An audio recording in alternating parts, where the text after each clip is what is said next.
Jelang laga melawan timnas Jepang yang merupakan langganan Piala Dunia, PSSI gelar Media Day atau Jumpa Wartawan. Dalam acara tersebut, beberapa punggawa timnas Indonesia seperti Martin Pas dan Jay Itjes. Dalam acara itu juga hadir sederet selebriti, salah satunya Ganindra Bimo dan juga Fitri Kalina yang merupakan salah satu selebriti wanita yang begitu antusias dengan pemain tim Garuda hingga ia dijuluki sebagai Sri Kandi Garuda. Terima kasih. See you, okay? See you. Tadi tuh kalau salaman banyak. Gue gimana pun juga gue ada fans. Jadi kalau ketemu kayak starstruck gitu, kayak ketemu Ragnar gue starstruck, ketemu Sandy Walsh starstruck, ketemu Martin Pas bingung gitu. Tapi yang paling bikin gue luar banget adalah ketika interview. Harusnya gue dapet jatahnya siapa. Jadi gue udah nyiapin pertanyaan buat mereka bertiga. Ternyata yang dapet gue adalah JSS, Marcelino dan sama Ivar Jana. Dan salah satu di antara mereka tahu gue kolektor jersey, jadi kayak mereka tahu gitu, happy banget sih. Pokoknya selalu support, dan kalaupun kalian ini lagi fokus nggak bisa menyapa fans dengan maksimal, it's okay, karena emang ini para penggawa timnas sedang fokus untuk pertandingannya nanti. Ya kan setelahnya mah udah hahihi mah bebas ya kan.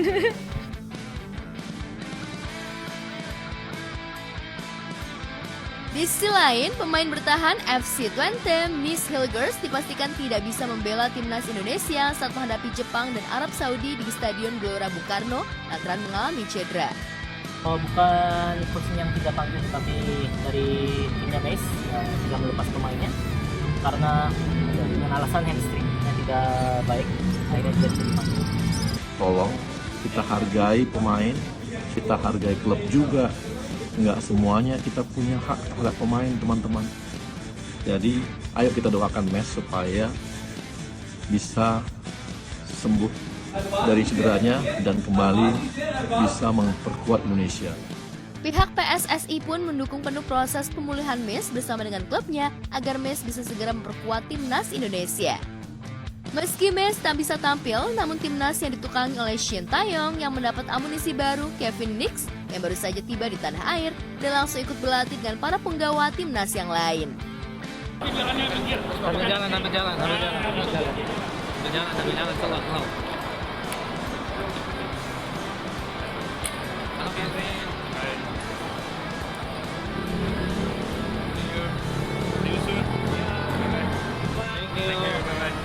Really blessed with the people around here, the support on the airport, the support from social media. I love it, and I want to thank everybody for it. Nice to meet you. Boys. Yeah. Welcome.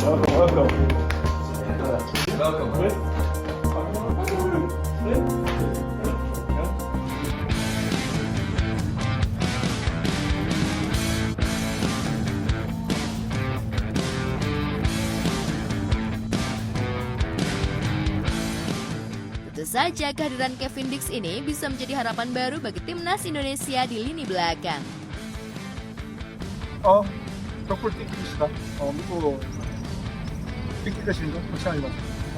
Tidak usah khawatir, akan dimainkan 100%. Jadi Kevin, teman-teman sudah lihat sendiri, sudah bisa langsung gabung, dan tentunya kita dengan Kevin baru bergabung, pasti akan kita lihat 1-2 hari ini bagaimana perkembangannya. Kalau memang masuk skema tim pelatih dalam strategi itu, pasti akan dimainkan. So we need to get points now against Saudi and Japan. So, Kalau aku di belakang, aku suka banget sama Rizky Ridho. Rizky Ridho itu kalau yang naturasi ya oke lah. Izzes dengan leadershipnya, Rizky Ridho dengan daya jelajahnya dan keberaniannya dia mengambil tanpa risiko kena foul gitu ya. Kalau dia udah mulai ke tengah, siapa lagi ya? Enggak sih, aku suka mereka. Oh, di kanan, kalau salah kanan apa kiri? Verdong. Aku suka banget sama Kelvin Verdong. Di lapangan, timnas Garuda tampak begitu serius berlatih jelang kontra Jepang, namun siapa sangka jika di luar lapangan banyak aksi kocak para pemain, salah satunya yang dilakukan Sandy Walsh. Pria yang kini dipanggil Pak Kumis itu tampak menjahili Martin Paes untuk menyanyikan lagu anak-anak Abang Tukang Bakso. Tentu saja tantangan Sandy itu langsung diterima oleh Paes. Ada-ada aja nih Pak Kumis, semua pemain baru di ospek sama Sandy. Hehehe. Martin Paes has a new song, guys. Teman-teman, new song Martin Paes episode 2. Meatball, bakso. Abang tukang bakso, mari sini, aku mau beli. Abang tukang bakso. Bagus Martin, bagus. Selain itu, timnas Jepang yang diperkuat 27 pemain tiba di Indonesia dalam matchday kelima grup C putaran ketiga kualifikasi Piala Dunia 2026 zona Asia. Para pemain timnas Jepang itu tampak gagah dengan mengenakan jas rapi.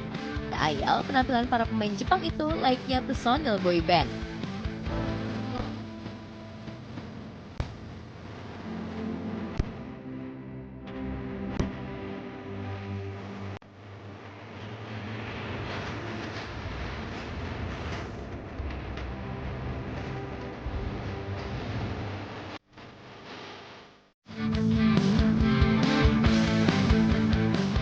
Pelatih, para pemain Jepang juga memuji para supporter Indonesia yang begitu besar serta menilai timnas Indonesia yang sudah banyak berubah dan tak bisa dipandang sebelah mata. Ini seiring kehadiran pemain naturalisasi yang terbukti mampu mendongkrak penampilan tim arahan Shin Taeyong. Semoga para pemain timnas Indonesia bisa bermain maksimal dan memperoleh poin ya. For the match, we will win. You will win. We Okay. are strong, very strong. That's why, we will win. So you guys will train in Indonesia. Good team, Good team. Aku sih ngarepin Tome sih. Harusnya Tome bisa ngegolin besok.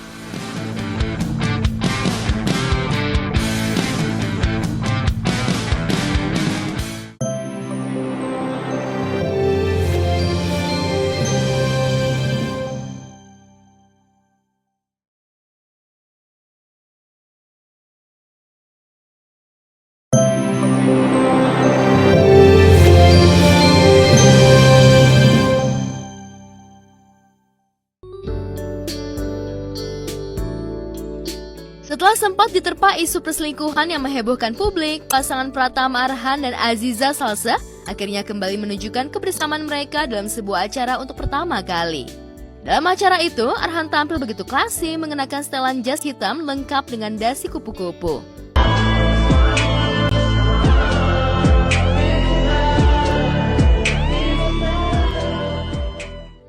Sementara Aziza mengenakan dress warna senada. Keduanya tampak serasi seolah menunjukkan bahwa hubungan mereka tetap solid dan penuh dukungan meskipun sempat diterpa gosip tak sedap. Ekspresi senyum lebar keduanya bikin warganet atau baper deh.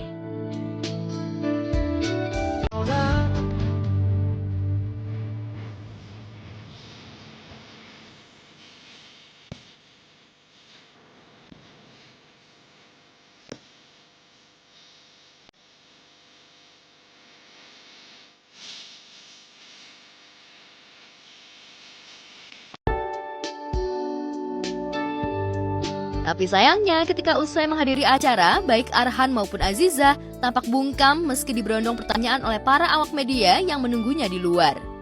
Arhan hanya mengumbar senyum namun tak sepatah kata pun keluar dari mulutnya. Namun hal berbeda ditunjukkan Aziza yang memperlihatkan wajah juteknya seperti risih.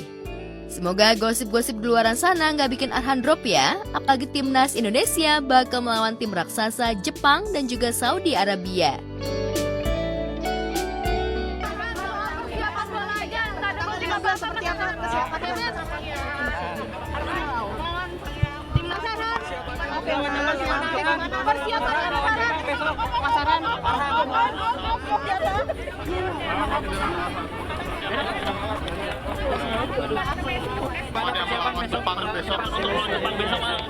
Soal dua pemain baru gimana, Laran? Tanggapannya gimana sedikit boleh? Bakal balik ke PSIS atau gimana? Prediksi skor berapa Mas Aran? Prediksi skor Mas Aran? Maaf di tangannya awas mau masuk.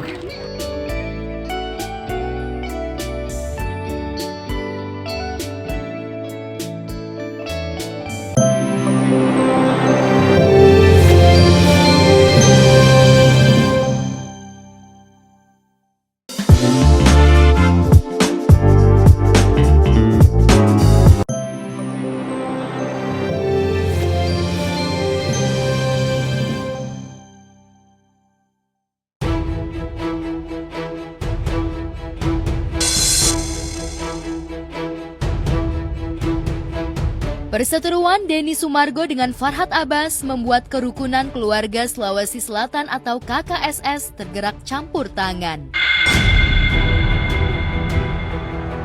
Pasalnya Farhad dan Densu sama-sama keturunan Makassar dan Bugis yang merupakan suku asli di Sulawesi Selatan.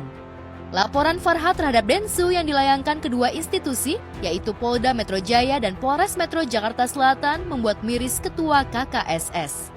Muklis selaku Ketua KKSS menyayangkan laporan Farhad yang menyinggung dugaan diskriminasi ras dan ujaran kebencian. Sikap Farhad itu dianggap menyinggung sesama keturunan Sulawesi Selatan. Ibarat menang jadi abu, kalah jadi arang, keduanya sama-sama merugi. Itu sebabnya KKSS menginisiasi pencabutan laporan warga Bugis Makassar terhadap Densu. Seperti diketahui, saat mempolisikan Densu, Farhad memposisikan dirinya sebagai saksi korban, sementara saksi pelapor adalah MR, perwakilan warga Bugis Makassar. Saya ini dipertanyakan ke siapa? Dipikir saya ini bukan orang Makassar, saya pendatang. Tapi tidak apa-apa, karena saya harus menjelaskan. Saya punya nenek, orang Jepun, orang Torate. Saya datang dari keturunan kaum yang lain. Saya datang ke sini bukan mau unjuk kalau saya orang Republikan. Saya ingin meminta maaf karena saya ini akhirnya membuat keresahan.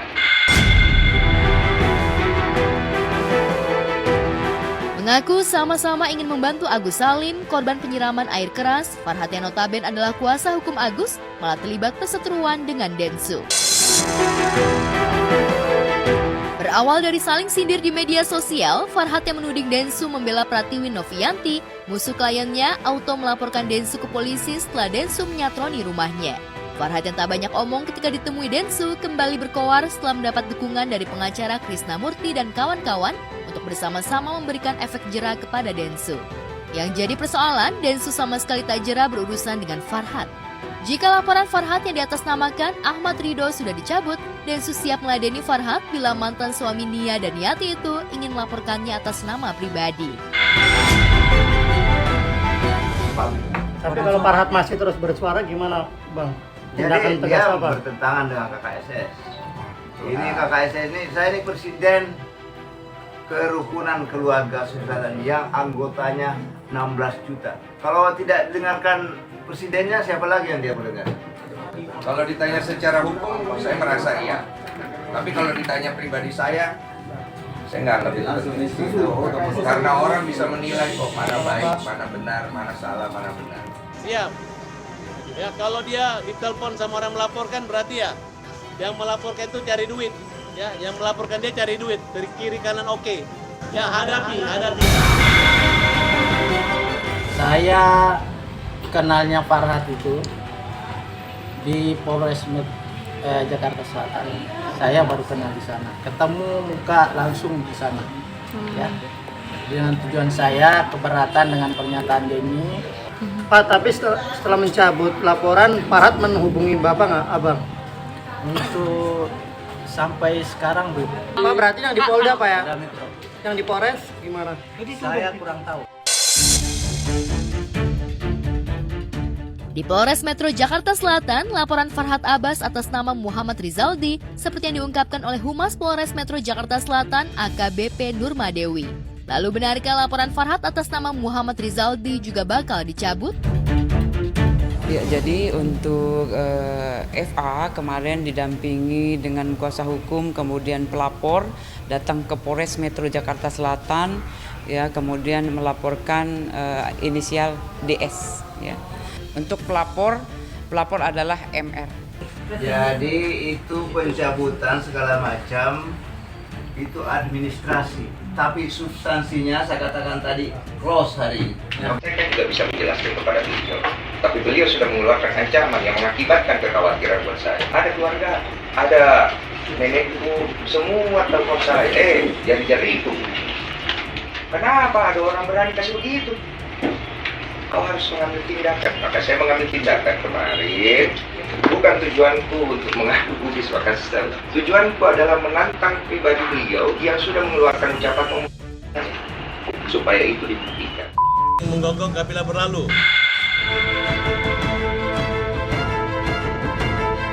Sadar Densu didukung oleh KKSS, Farhad Abbas mengaku tidak gentar sedikit pun.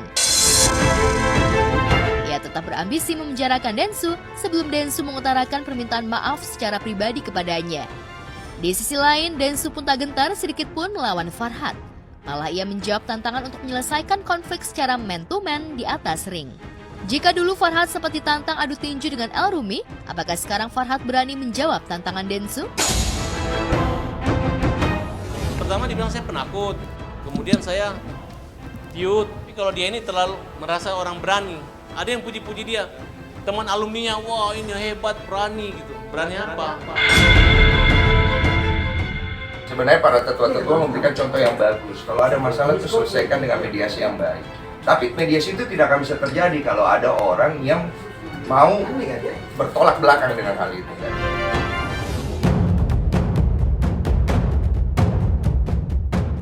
Tiga bersaudara Fujian, Fadli Faisal, dan Franz Faisal menunjukkan kekompakan mereka dalam menghadapi masalah keluarga. Bagi Fadli dan Franz, kasus hukum yang dihadapi Fuji adalah masalah bersama.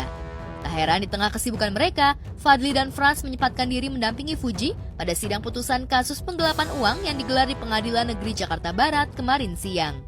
Setelah melewati serangkaian persidangan yang berlangsung alot, Fuji baru bernapas lega setelah Bathara Ageng, mantan manajernya, divonis bersalah menggelapkan uang senilai 1,3 miliar dan diganjar hukuman 2 tahun 6 bulan penjara. Mengadili, 1. Menyatakan terdakwa Bathara Ageng Haris Fadilah secara sah dan bersalah melakukan tindak pidana penggelapan yang bukan pidana terhadap terdakwa Bathara Ageng Haris Fadilah. Oleh karena itu dengan pidana penjara selama 2 tahun dan 6 bulan.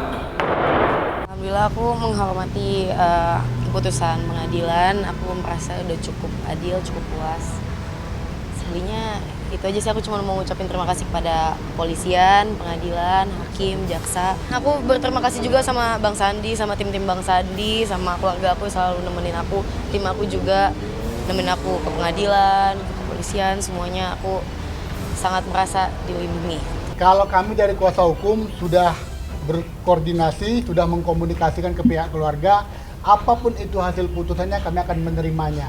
Sedih lah, sedih, udah pasti sedih. Nggak berpikiran lah kita sampai sejauh itu, sampai seberat itu. Ya biarpun memang ancaman hukumannya 5 tahun. Ya tapi kan paling nggak udah ada etikat baik. Udah ada etikat baik.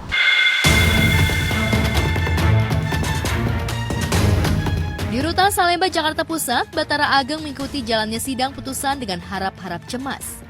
Dalam pledoi yang dibacakan beberapa waktu lalu, Bathara yang ditahan sejak 29 Juni 2024 memang mengaku terpaksa menggelapkan uang Fuji karena gajinya sangat kecil, yaitu Rp500.000 per bulan. Pledoi itu pun dibantah Fuji karena Rp500.000 hanyalah uang transport, sementara Bathara mendapatkan 5-10% dari kesepakatan dengan brand yang menggunakan jasa Fuji. Hanya saja, tidak semua kesepakatan itu diketahui Fuji atau dibuat dengan kontrak hitam di atas putih, sehingga Bathara bisa leluasa menilap uang Fuji. Faktanya di media sosial, selama menjadi manajer Fuji, gaya hidup Bathara lebih glamor dari gaya hidup Fuji. Tapi benarkah pihak Bathara tidak terima dengan putusan hakim hingga mengajukan banding? Benarkah Bathara sempat mencicil pengembalian uang kepada Fuji, namun itikat baik itu tak dipertimbangkan oleh majelis hakim? Berat ya. Kayaknya hakim juga mengesampingkan ada perdamaian, ada bukti-bukti pengembalian, segala macam. Berat sih kalau saya bilang. Dalam arti ya, tapi dari pihak Bathara juga udah nggak mau banding, udah terima. Kecewa pasti. Karena dari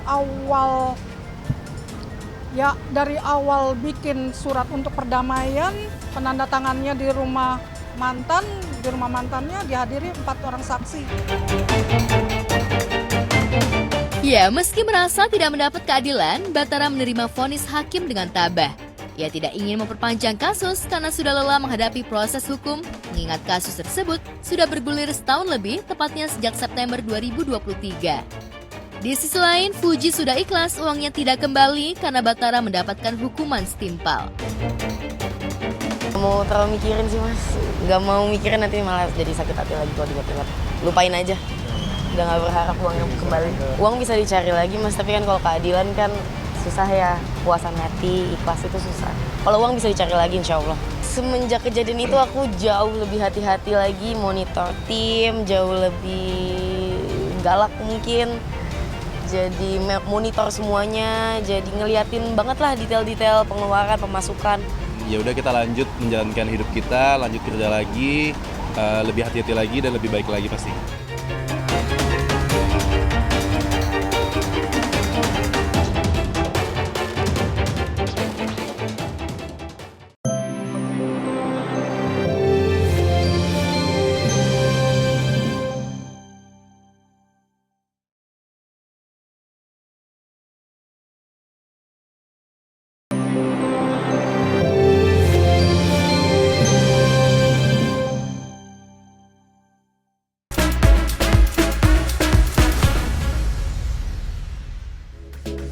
Makin bikin penasaran aja ya, rencana jahat apa lagi nih yang bakal disusun oleh Ajeng sepeninggal Baskara. But don't worry pemirsa, karena Romeo nih cepat atau lambat pasti akan bisa membongkar semua kejahatan Ajeng. Jadi pastikan untuk jangan melewatkan nih serial Cinta Yasmin setiap harinya hanya di RCTI. Oke pemirsa, jangan lupa untuk selalu saksikan Gospot Senin sampai Jumat pukul 9.15 waktu Indonesia Barat hanya di RCTI. Karena pastinya akan ada berita-berita seputar selebriti yang selalu hot pastinya hanya di Gospot. Saya Alicia Vita pamit, sampai jumpa.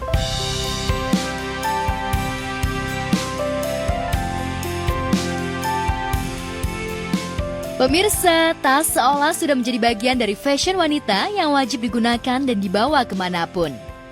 Termasuk di kalangan selebriti muda. Netizen pun kerap kepo dengan isi tas selebriti, termasuk kepo akan isi tas Katy Fakandi, pemeran Jihan, dalam sinetron Cerita Cinta SMA yang tayang Senin sampai Jumat pukul 16.00 waktu Indonesia Barat di RCTI. Perabotannya Pak, Bu, perabotan. Kamu ngapain sih jualan kayak gini? Ya kalau nggak kayak gini, keluarga aku bisa-bisa nggak makan. Udah denger sendiri kan? Ya udah. Dia nggak masuk sekolah sama aja dia melanggar peraturan sekolah. Iya. Dulu ibu mengadopsi anak itu di mana? Karena anak itu adalah salah satu cucu orang terkaya di Jakarta. Apa yang mereka maksud itu Jihan? Kamu bolos sekolah terus jualan di pasar? Jihan, kenapa kamu melakukan itu? Pasti, lu kan yang udah ngelaporin Jihan ke Pak Anwar. Sampai kepala sekolah akhirnya manggil dia, iya kan? Devan, Kita protes lah, masa kayak gitu sih? Apa yang bisa aku lakukan untuk mendidik Deva? Reputasiku hancur karena dia. Atas kesalahan kamu ini, Bapak akan skor kamu selama 1 minggu.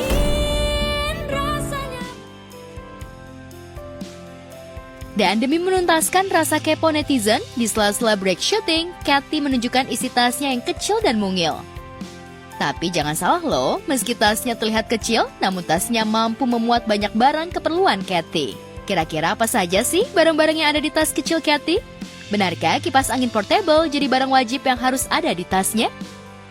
Sini juga isinya, nih buat touch up. Terus abis itu, ini ada perlengkapan terus bawa sabun, terus bawa bedak cadangan, terus bawa hand sanitizer, parfum, terus tisu basah, tisu kering, terus iya pokoknya perlengkapan yang kira-kira emang dibutuhkan gitu. Tas aku sendiri. Terus abis itu aku bawa kipas nih, harta di lokasi nih. Jadi harus kalau dibawa ya? Iya, jadi ini soalnya anak bisa ditaruh aja gitu. Udah, selesai.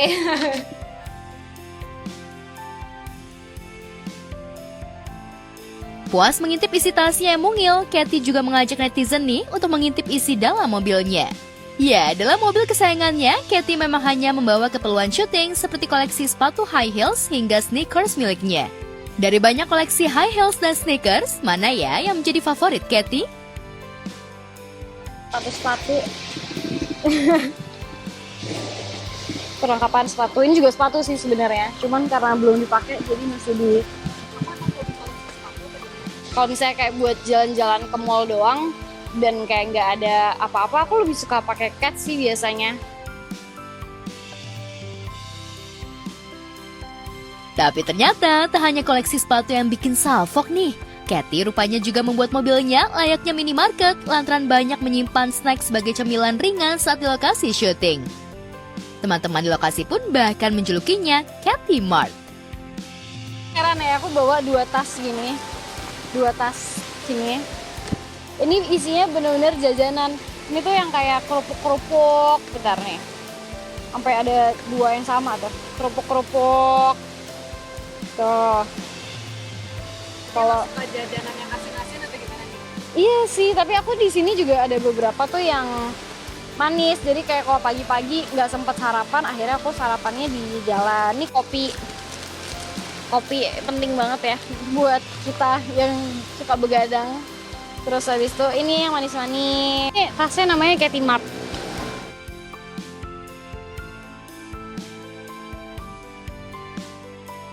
Selain Kathy Fakandi, Lea Ciareshel, pemeran Alisa di sinetron Cinta Yasmin, juga tak bisa meninggalkan barang-barang kesayangannya. Beberapa di antaranya, Lea bahkan membawa banyak anting pribadi yang digunakan untuk properti syuting dan untuk digunakan dalam kesehariannya. Kepada pemirsa Gospot, Lea Ciareshel tak segan menunjukkan koleksi anting kesayangannya. Ya ini ada anting warna biru, bunga-bunga gitu, sama ada yang kayak kerang gitu. Ada yang warna merah, waffle gitu. Oh, anting juga ya? Ya, anting warna dan yang bulat gini, warna gold. Bukan hanya anting, Lea juga membawa alat roll rambut yang sering terlihat di rambutnya. Namun, Lea hanya membawa roll rambut disesuaikan dengan kondisi dan situasi. Sementara anting yang dibawanya terlihat beragam. Lea juga menyebutkan kegunaan dari macam-macam anting itu.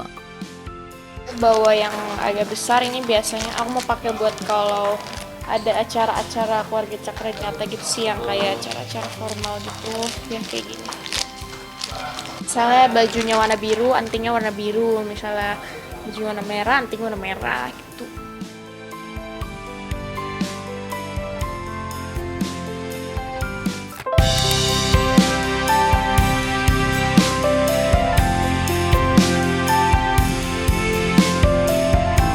Disinggung soal perannya di sinetron Cinta Yasmin, Lea memerankan tokoh Alisa, adik Rangga, mengaku senang ketika perannya diapresiasi pemirsa. Sebagai anak dari keluarga Cakra Dinata, di satu sisi, ia senang Ajeng ibundanya menggantikan Baskara menjalankan perusahaan. Namun di sisi lain, Alisa merasa sedih. Ambil scene dimana Alisa ini masih belum terima kalau papanya meninggal, dan dia masih pengen mengulik lebih jauh lah, gimana sih kok bisa papanya belum meninggal gitu. Jadi Alisa masih belum percaya kalau papanya bunuh diri, dan Alisa juga masih sedih, masih ya kehilangan papanya gitu. Strategi kedepannya yang udah pasti semuanya mau dikuasain oleh Bu Ajeng. Ya, mau dikuasain semuanya oleh Bu Ajeng. Jadi urusan anak-anak juga yang walaupun nanti akan mewarisi semuanya dari Bu Ajeng, tapi untuk saat ini anak-anak tidak diberikan, jadi semuanya harus nurut, dan semua harta kekayaan dan perusahaan Cakra Dinata itu akan dikuasai oleh Ajeng.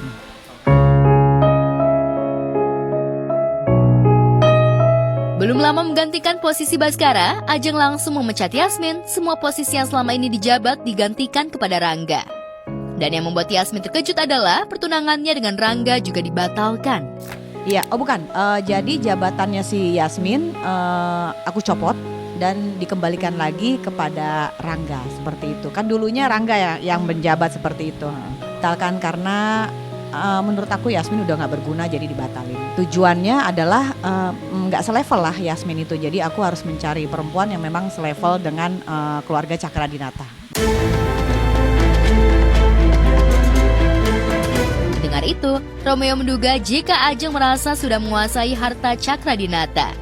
Lantas apa yang dilakukan Romeo untuk membongkar kedok Ajeng? Kenapa Mama ngelakuin semua ini setelah kematian Papa dan setelah Mama mendapatkan seluruh kekayaan Cakra Dinata?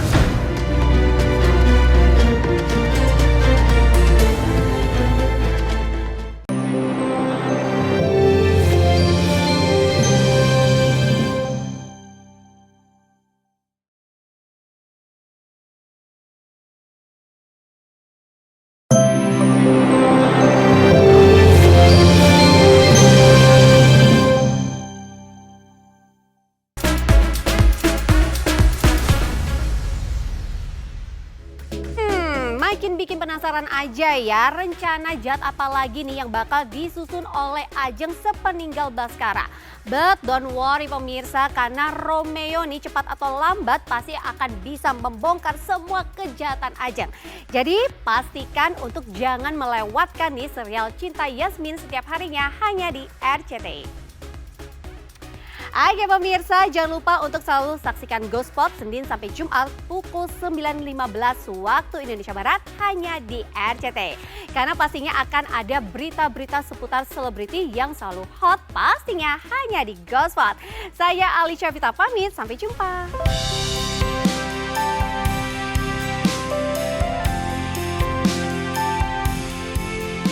Pemirsa, tas seolah sudah menjadi bagian dari fashion wanita yang wajib digunakan dan dibawa kemanapun.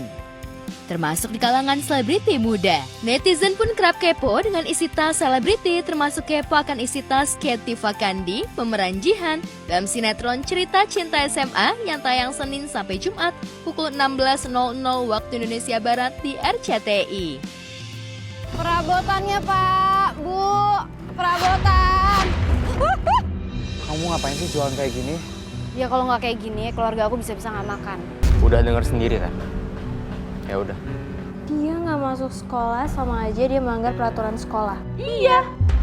Dulu ibu mengadopsi anak itu di mana? Karena anak itu adalah salah satu cucu orang terkaya di Jakarta. Apa yang mereka maksud itu Jihan? Kamu bolos sekolah terus jualan di pasar. Jihan, kenapa kamu melakukan itu? Pasti, lu kan yang udah ngelaporin Jihan ke Pak Anwar. Sampai kepala sekolah akhirnya manggil dia, iya kan? Devan, Kita protes lah, masa kayak gitu sih? Apa yang bisa aku lakukan untuk mendidik Deva? Reputasiku hancur karena dia. Atas kesalahan kamu ini, Bapak akan skor kamu selama 1 minggu.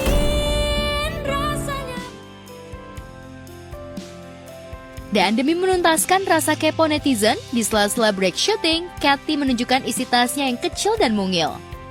Tapi jangan salah loh, meski tasnya terlihat kecil, namun tasnya mampu memuat banyak barang keperluan Katy. Kira-kira apa saja sih barang-barang yang ada di tas kecil Katy? Benarkah kipas angin portable jadi barang wajib yang harus ada di tasnya? Sini juga isinya, nih buat touch up. Terus abis itu, ini ada perlengkapan terus bawa sabun, terus bawa bedak cadangan, terus bawa hand sanitizer, parfum, terus tisu basah, tisu kering, terus iya pokoknya perlengkapan yang kira-kira emang dibutuhkan gitu. Tas aku sendiri. Terus abis itu aku bawa kipas nih, harta di lokasi nih. Tadi harus bawa ya. Iya, jadi ini soalnya anak bisa ditaruh aja gitu. Udah selesai.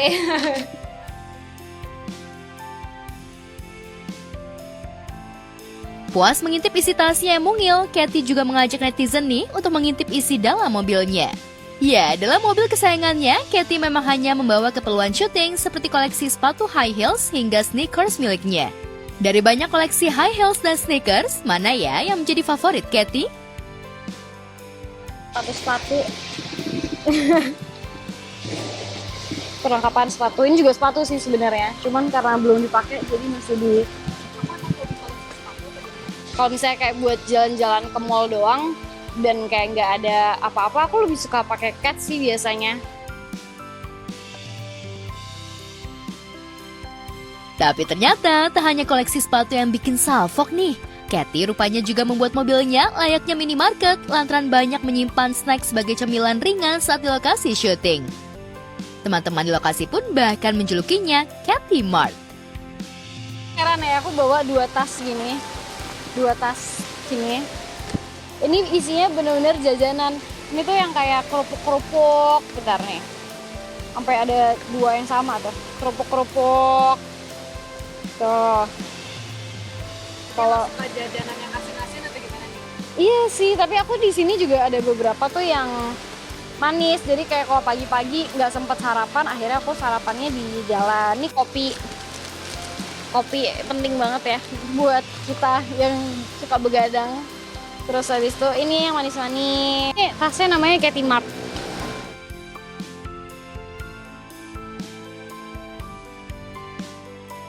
Selain Katy Fakandi, Lea Ciareshel, pemeran Alisa di sinetron Cinta Yasmin, juga tak bisa meninggalkan barang-barang kesayangannya. Beberapa di antaranya, Lea bahkan membawa banyak anting pribadi yang digunakan untuk properti syuting dan untuk digunakan dalam kesehariannya. Kepada pemirsa Gospot, Lea Ciareshel tak segan menunjukkan koleksi anting kesayangannya. Ya ini ada anting warna biru, bunga-bunga gitu, sama ada yang kayak kerang gitu. Ada yang warna merah, love gitu. Oh, anting juga ya? Ya, anting warna dan yang bulat gini, warna gold. Bukan hanya anting, Lea juga membawa alat roll rambut yang sering terlihat di rambutnya. Namun, Lea hanya membawa roll rambut disesuaikan dengan kondisi dan situasi. Sementara anting yang dibawanya terlihat beragam. Lea juga menyebutkan kegunaan dari macam-macam anting itu. Bawa yang agak besar ini biasanya aku mau pakai buat kalau ada acara-acara keluarga Cakra Nyata gitu sih, yang kayak acara-acara formal gitu, yang kayak gini. Misalnya bajunya warna biru, antingnya warna biru. Misalnya baju warna merah, anting warna merah gitu.